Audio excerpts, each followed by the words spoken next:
Welcome back to the Diary of a CFO podcast, the podcast where finance leaders share the lessons, challenges, and wins that shape their careers as well as their organizations. I'm your host, Wasia Kaman, and today I'm so delighted to have with me Stephen McLain. Stephen is a U.S. Army retired finance officer who served in various leadership roles in the United States and in overseas locations including Norway, Somalia, Kuwait, and Iraq.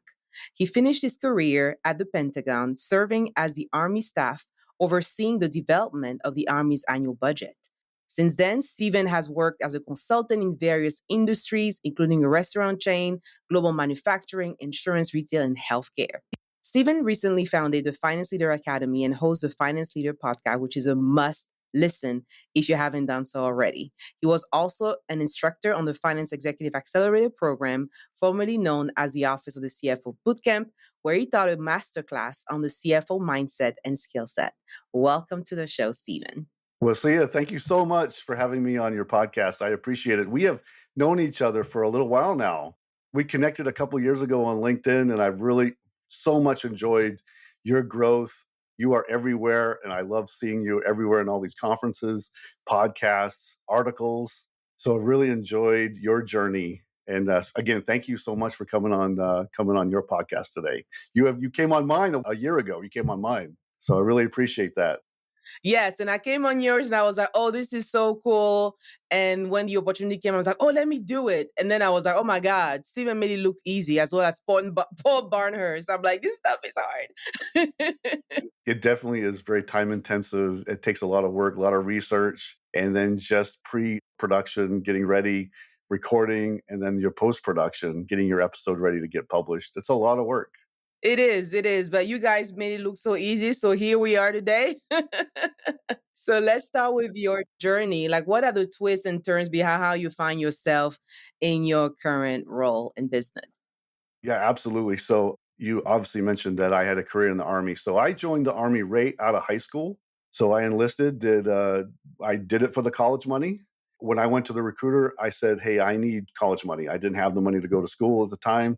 And I said, what can I do to get the most college money at the time? Probably still is true now. And that you go into combat arms. So either infantry, artillery, air defense, armor, those kind of roles. And they give you the big package for college money. So I did that first enlistment, got out after 3.5 years, went to school, got my accounting degree. So I've always wanted to do something with numbers. I knew I was either going to go into science or business, and I felt that accounting was the best place for me. I also made that decision as I was transitioning from my enlisted time into school that I wanted to continue my career in the Army. So I also applied for an Army ROTC scholarship, got that scholarship. And then, of course, when I graduated with my accounting degree, I went right back into the Army probably 2 weeks after I graduated. So I went right back onto active duty. And I made another critical decision. So obviously wanted to do something in the accounting finance space, but I also wanted to continue to learn leadership. So at the time, the Army had the finance capability and the senior finance skills were separate. So if you were to go into the Army and finance as a lieutenant, which I was after I graduated, that's what I was commissioned as. You would be more working on the cash dispersing side and military pay. You were not going to give that opportunity to work forecasting budgets, financial management until you were to get promoted into the higher ranks. So I wanted to continue to develop my leadership skills. So I decided to go ahead and commission right back into the same branch that I did when I was enlisted. So that's field artillery. I wanted to continue to grow my leadership skills. So I did that. So I went on to, as a lieutenant, back into field artillery, was able to lead the platoon level. I also led at the company level. So platoon, you have about 30 soldiers you're leading. At the company level, I led 250 soldiers for about 2.5 years. And then I started that transition. That was at that point in my career, I was able to transition to comptroller. That's how they divided it up at the time when I transitioned. So finance, you did your cash dispersing, military pay skills, and then at the higher levels, you get your comptroller. And so that first assignment that I got, they gave me the role as auditor, internal review officer for the Army in Iraq. It was about a year and a half into the deployment there. This was about at the end, sort of towards the end of 2004, Oh, and this is wow. about the time that the senior leadership, and especially Congress, was looking for more accountability around the funds we were using in the theater of Iraq. The mission that I was given going into Iraq was to develop a very robust internal review management control program to start to close some loops on some use of funds so we can reduce fraud, waste, and abuse, and also to make sure that we were closing the loop on some accountability, especially like equipment accountability. Who wants to see an auditor show up on a combat zone, right? So Yes. I was not received well at the beginning, because who is this guy going to come in and tell us how to use our funds when we're trying to help Iraq defeat an insurgency and try to get them stabilized and to help them create a government focused on freedom going forward? And this guy wants to come in and tell us how to use our money into Wow. a more efficient way. So no, I was not the most well received person in Iraq at the time, but got a lot of buy-in. The senior commander was definitely on board, and their staff, because we knew this is something we needed to do. So I'm very proud of myself of the work that I was able to do in Iraq in that first assignment, that transition from that combat arms leader to financial management. We were able to close some loops on some fraud, waste, and abuse, and to also use our funds more efficiently. And then that turns around and helps that ground commander in Iraq to be able to have even more funds available for the mission that they were doing. So I was really thrilled with the opportunities that I was given there, and walked away very happy with the role that I had. And then coming out of that, I had one more role that I had to serve with field artillery, helping the Guard and Reserve deploy. So I was down in Mississippi for 2 years after that role, and then permanently switched over to financial management coming out of that. Went to one more deployment to Iraq, overseeing financial operations in southern Iraq. So from about the southern part of Baghdad all the way down to the Persian Gulf, and then out west to out in the desert towards the borders of Jordan and so forth. So responsible for finance operations for about 15 months. That was a long deployment. Had a really excellent proud moments there too in that same responsibility, advising commanders on the ground, economic development. Were in a transition from using US dollars, physical currency, US dollars, to transitioning those to electronic disbursements, and Mm-hmm. also trying to strengthen their Iraqi dinar in country, because we wanted US dollars off the battlefield. What happens with US dollars? US dollars, of course, can be used globally. They also were used to purchase bomb making materials and IED making materials. So we wanted to get as many US dollars off the battlefield as possible. So that's why we were transitioning to the use of electronic payments Mm-hmm. and strengthening that local currency. So at the time, we also partnered with my other senior finance officers in trying to strengthen the Iraqi banking system and trying to get it to a more modern banking system. That was also the last piece for Iraq to be able to join the World Trade Organization, was a good, robust banking system. So it all kind of fit together. Again, very proud of that deployment. Coming out of that deployment, I was assigned to Norway, so NATO. I was in charge of a communications and IT budget for 4 years. One of the skills that I was able to develop and learn out of that role was that I had to every year not just submit a budget, but I had to go to Brussels every year and actually have to defend my budget in front of the Committee of Nations. Wow. So every representative of every country that was part of NATO had this representative on this committee. So at the time it was 28 nations.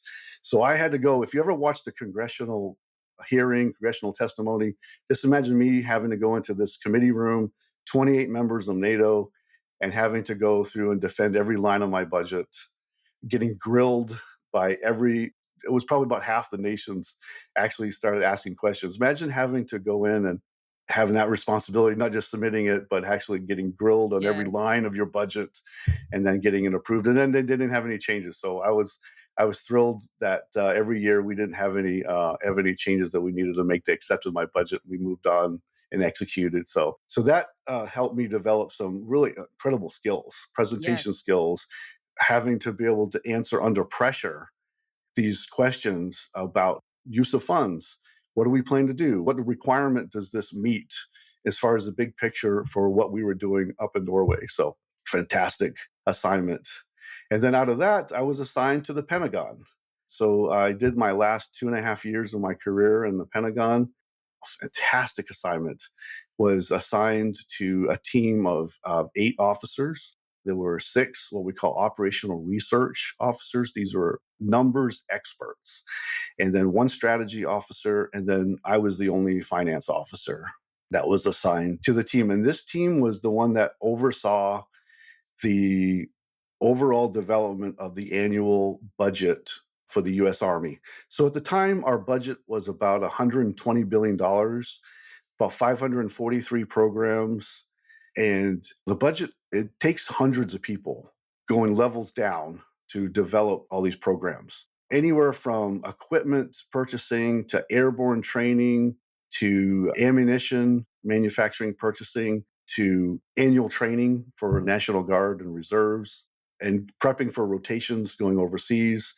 And so we were that final team that was going to overwatch this entire development process. And then when it comes to the budget approval process, going in front of the Secretary of the Army, which is a civilian, and the Chief of Staff of the Army, which is a 4-star general, and then, of course, the Sergeant Major of the Army, which is our highest ranking sergeant, our NCO is in the Army. And then presenting 4 distinct presentations over about a 4 or 5 month period, laying down what our budget was going to be and our recommended, how the force was going to be laid out, how the force was going to be used, our how many people we're going to need, and then significant resourcing issues, ensuring that we were going to meet the strategic priorities of the president and the Secretary of Defense, and then meeting all the requirements that Congress also laid down. Because, of course, Congress has the power of the purse, the federal government.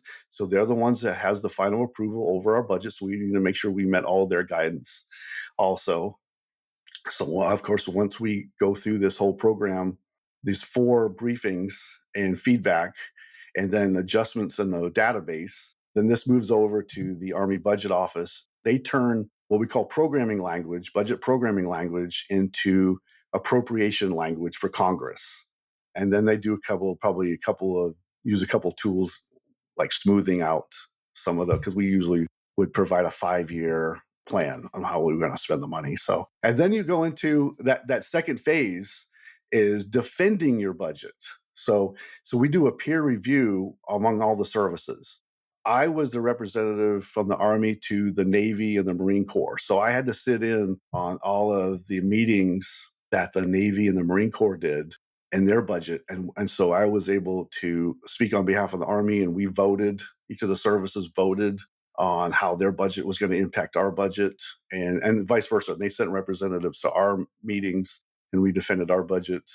So at the time, to get a budget from requirements development to approval at the congressional level was a 22-month process. Wow. Okay. What do we do at corporate? It's like a couple of months, right? Yes. Usually a couple of months. This is a 22-month process. Go from analyzing the strategy that the president has laid down, what the Secretary of Defense then, of course, modifies and improve and puts their take on it, and then analyzing those requirements, and then turning those requirements and start assigning resources, and then making sure that we were going to meet all those requirements. If we weren't going to meet those requirements, then we need to, of course, raise the red flag and say, hey, we need some additional guidance or additional resources. So what are the skills that we're learning at that level? Obviously, you got to do that transition to strategic leader, understanding the importance of strategy, long-term strategy. The U.S. military, each of the services has kind of a different window. The Army looks out about 20 years. Can you imagine right now? Can you imagine in your job as CFO right now? How far out do you guys look? Maybe 3 to 5 years? Yes. Maybe. Imagine looking 20 years out and trying to figure out what the world is going to look like in 20 years. And then you start, that's how we start to figure out those procurement programs. The Navy looks out 40 to 50 years with ship acquisition, their aircraft carriers. What's the world going to look like in 40 to 50 years? Do we know? It's a guess, Mm, right? It's a guess. yes. Do we even know what the world's going to look like in the next 2 to 3 years right now, Yes. realistically, given the political dynamics that are going on right now in the world? Do we really know Mm-hmm. what that looks like?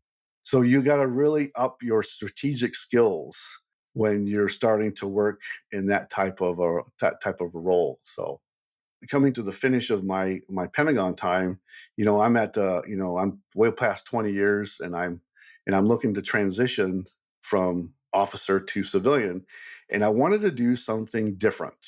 So a lot of my peers, especially as a finance officer, a lot of the times they either choose a role as a civilian working for the Army doing the same thing, or working for a defense contractor, either working for the Army or for the DoD, doing the very same thing. But I wanted to do something a little different.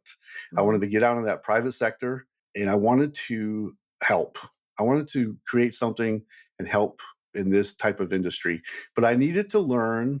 I needed to learn. I had a skills gap between what the government and military does. We Mm-hmm. don't have a profit incentive. I needed to learn about margin. I needed to learn about the traditional financial statements that a corporation or company that would produce. I needed to learn bottom line. I needed to learn what does it mean to focus on some of the expense lines in the P&L of where I can affect things. So I went and worked for a national restaurant chain for about 15, 17 months. Also, within a couple of months of retiring, I started a blog. Didn't know Okay. what I wanted, didn't know what I wanted to do. I was kind of like just blogging a little bit here about leadership, maybe some business, not quite sure what I wanted to do, kind of figuring that kind of stuff out.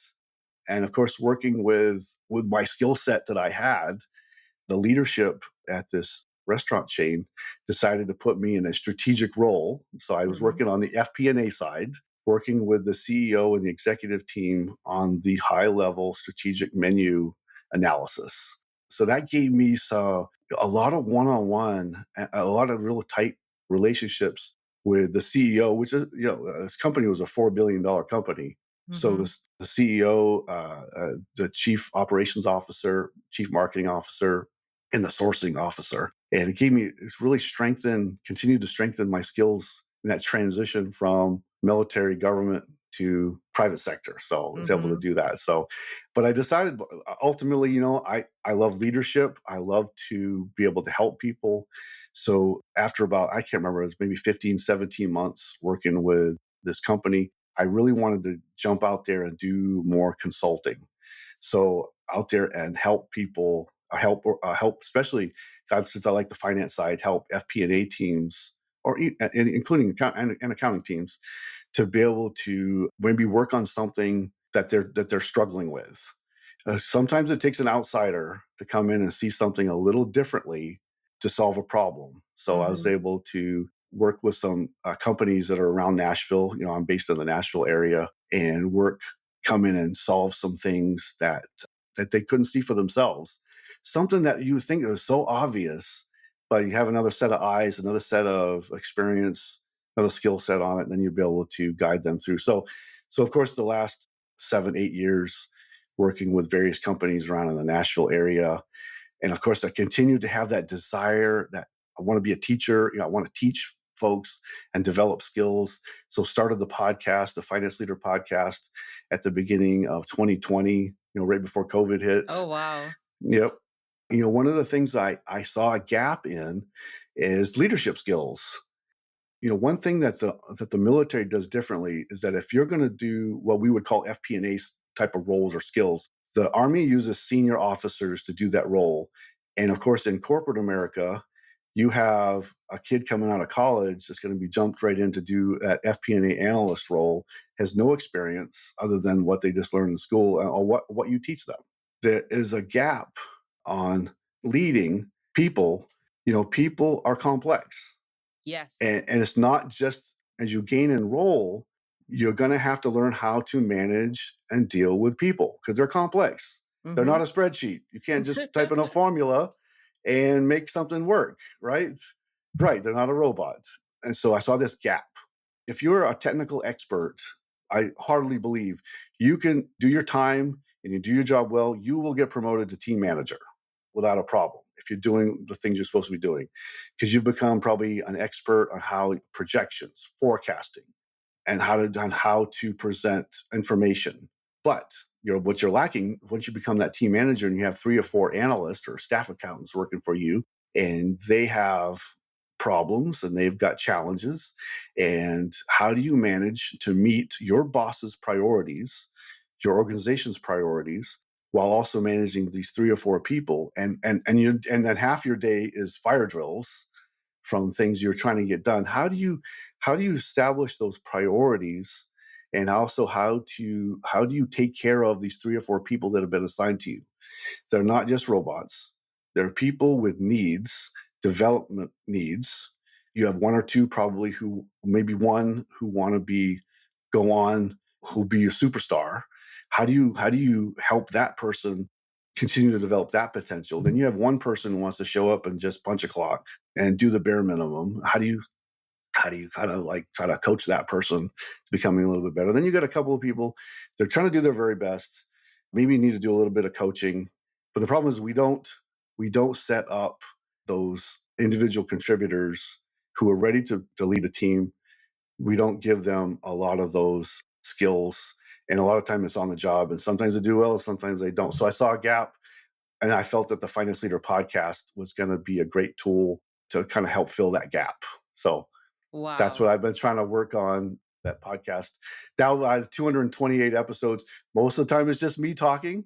I've done a couple of interviews. You, of course, have said before, you came on the podcast, a little over a year ago. Hmm. I've recently done a couple of interviews with one CEO of a global company and a couple of founders of an amazing consulting firm that's based here in the States. So that's a little bit of my journey. I'm continuing to want to try to help folks develop those critical skills. You, of course, invited me to be part of your CFO Leadership Bootcamp and developed out you're part of the program on the CFO mindset, which was absolutely amazing. I enjoyed our time together. Yes. One of those things, the things that we talk about, and one of the things I talk about on the podcast is about being coachable. And one of the Yes. things I wanted to encourage people to be is that it's a skill that I think that goes overlooked a lot, is that when we were developing the program, I was giving you what you kind of gave me the oversight of what it should be. I Hmm. gave you some initial thoughts and an outline. You gave some great feedback. Now, some people can go in 2 directions. Oh, well, I don't want to work with, she's being mean to me. I don't think her feedback means anything. But on the other hand, being coachable means having respect for this person that's giving you feedback. You're looking at yourself, you're introspecting. Hey, this is amazing feedback. And I think what we do is we combine all this experience, skills, feedback from our boss, and you end up being a better person. So there's a lot of development, back and forth development. And I think we came out with a great, that part of your program. But that was the back of it. It wasn't just me. That was a back and forth, you and me having conversations to where we want it to be. That's something that I'm looking for in people, and obviously trying to help folks become coachable, have an open Yes. mind, listen to the feedback that your boss has given you, because in the long run, especially for the managers and leaders that are out there that really want to invest in their people, you're going to become better in the end, and you're going to have a Hmm. better product and a better work environment and everything else. So Wow. And it was such a joy for me to work with you, Stephen. And I don't even know where to begin because, first, thank you for your service to this country. Your sure, experience thank is you. amazing. Your spirit, yourself, you're just an amazing human being. Thank you. And You part of me too. is excited. Thank you. But part of me hurts because when people like you, when veterans make that transition, the experience, the work ethics, the skills you bring to the civilian world, to the private sector are not always appreciated. Like when you were talking about how you had to defend your budget, where you were in Norway, where you were in NATO, where you were in the US. This is some serious business partnering skills. I can even begin to imagine doing a 20 years, 40 years budget or forecast. So can you please dive a little more about what was that transition like and what can us in corporate finance, in private finance and accounting learn from you? Right. So the transition, it depends on who you're going to be working with. If they have an open mind on coming in, and then the veteran also has to have an open mind, because I'm transitioning in to corporate America in my 40s. I'm in my mid 40s, and the boss that I had was probably 30-ish, Mm-hmm. 30. And even in the consulting roles that I've typically had helping either a manager or a director or somebody that's about 30. There's an age gap. Mm-hmm. So getting over that age gap and knowing, hey, we have a problem to solve. How can we work together and get over this age gap? So I think that was part of that, knowing there's both parties have to come in with an open mind and ready to work, ready to solve a problem. For the 30 somethings managers that are out there, your veterans have tons of experience. They've Yes. been through a lot, especially if they've deployed to combat. So they can handle crisis and adversity and be resilient and calm in a tough situation because they've had to develop those skills. Take advantage of all those skills. Don't think that this old person is coming in and is going to be stubborn. And hopefully the veterans don't come in with that kind of attitude too. Come in and take advantage of all those skills and that mindset that they're coming in and ready to solve problems because they've solved the problems for 20 Yes. years plus. That's part of it, open-mindedness. I love it. I love it. And then I know you are involved with a lot of Veterans Association, even now that you are consulting in FP&A. Can you share a bit more about your work in that area? Yeah, absolutely. Part of 4 different veterans organizations: the American Legion, Disabled American Veterans, Veterans of Foreign Wars, and the Military Officers Association of America. I currently serve on the local board of the Military Officers Association as a treasurer for our board. Mm-hmm. One of our big things that we do is we provide scholarships to the junior ROTC high school kids. We have 3 high schools we have in our county that have ROTC programs. So we give a small scholarship to each of these kids who went through the junior ROTC program.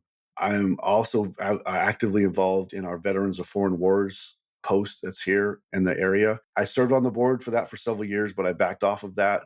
We have a food pantry for veterans that we do every Saturday morning. Veterans can come and grab food every week. And then the other piece of that is we like to sit them down if this is the first time they come, sit them Mm-hmm. down and then help them see if they have applied for their benefits or not. Okay. And then we able to get them also to the place to be able to apply for benefits. You'd be surprised by how many veterans have never applied for their benefits. They'll complete their one enlistment, leave the military, and then never apply for benefits again. And they've got benefits on the table, whether it Mm. be compensation for injuries, service-connected injuries, or some type of medical or educational benefits that they have sitting on the table right there, ready for them to apply for. So that's another piece of the stuff that I try to do out there, helping veterans.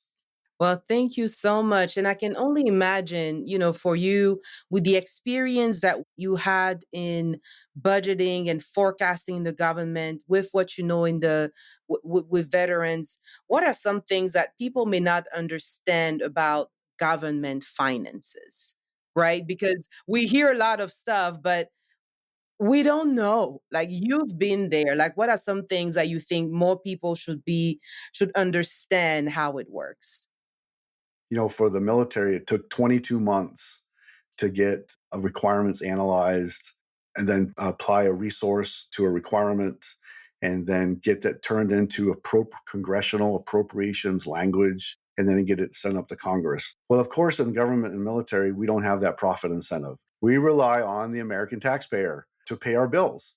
And we have an obligation, not only the military, every department in the government, we have a responsibility and a role to efficiently use those funds that are provided to us. Hardworking Americans out there who are paying their taxes, we have a responsibility to use those funds in the best way possible.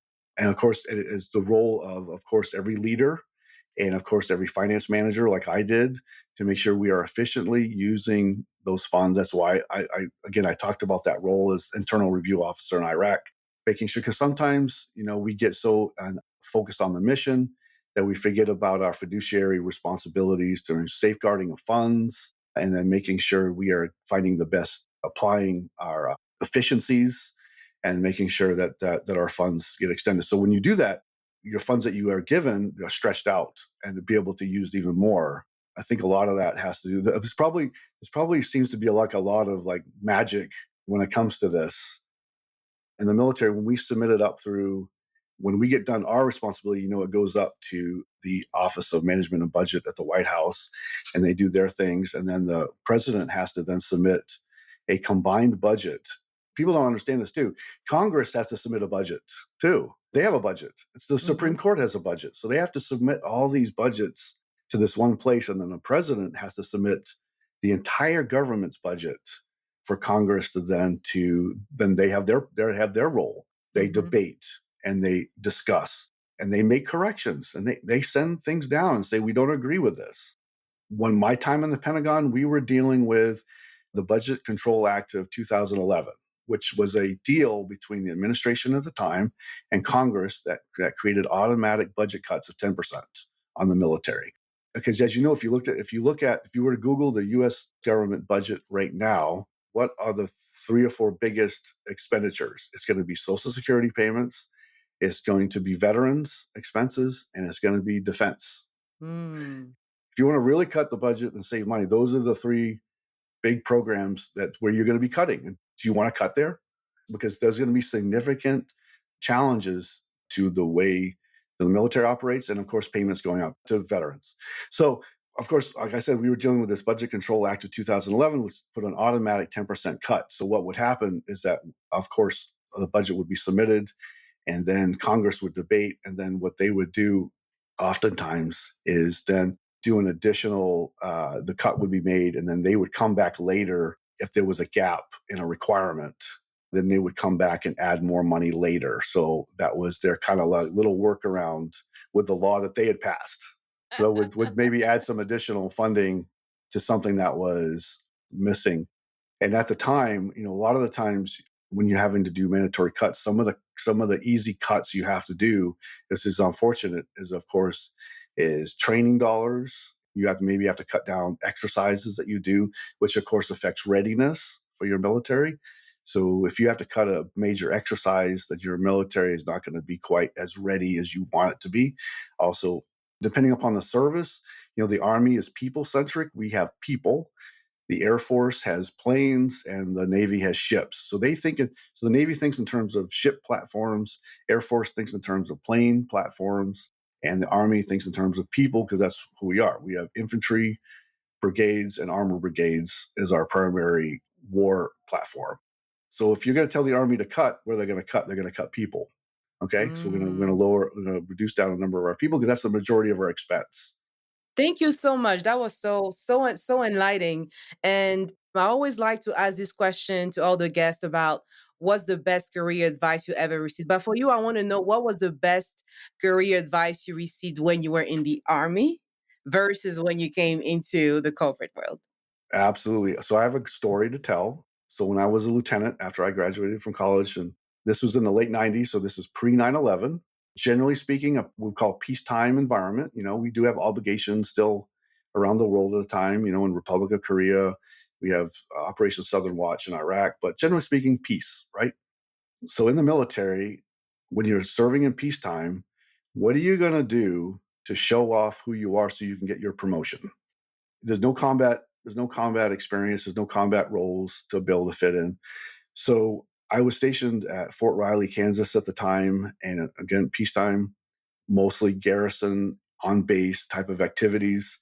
One of the things that my commander, I was a lieutenant, the commander was a lieutenant colonel, and one of the things that the commander came in was going to do, Fort Riley every year had a year-long sports competition. And so he came in and said, we're gonna do this sports competition called the Commander's Cup. It's like 20 something different sports: boxing, golf, softball, you name it, basketball, you name it. We're gonna do it. This is gonna be what we're gonna do this year. We're gonna field a sports team, and we're gonna win the Commander's Cup. And so that became our priority at the time. So if you had a soldier that was on one of these sports teams, they had to go do that. That was their primary mission, is go on the sports team, go win this competition. Of course, that created a lot of conflict between military things we needed to do every day and letting the soldier go off to do the sports competition. And so one of events that we had, I approached the commander and I, as a lieutenant, asking, why are we doing this? And he said to me, no one knows if you have clean, orderly rooms. An orderly room is like the training room or the little office that each of the companies have. No one knows if you have clean, orderly rooms. His point was, if you want to get promoted, if you want to advance your career, you got to do something big. You got to do something that people are going to notice. And so in the peacetime Army on Fort Riley, Kansas in 1999, winning the sports competition was a big deal. So our battalion fielded every sports competition there was for that year. Other units did not. Sometimes we won by default because no one showed up. And we won the Commander's Cup. Wow. He won the Commander's Cup. Okay, so that's one thing that he did that put himself on the map, of course, put the unit on the map, because the advice is you've got to sometimes do something big. So one of the things that I know you talk about, I talk about it, is that if you're doing your duties every day, just doing your duties, okay, great, I love it. So glad you're getting your tasks done. But show me that you've got something bigger. Show me your skills.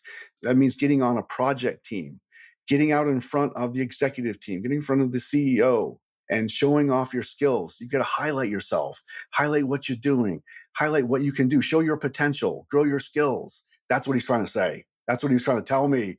Do something big. So what sport did you play in that cup? Now I'm curious.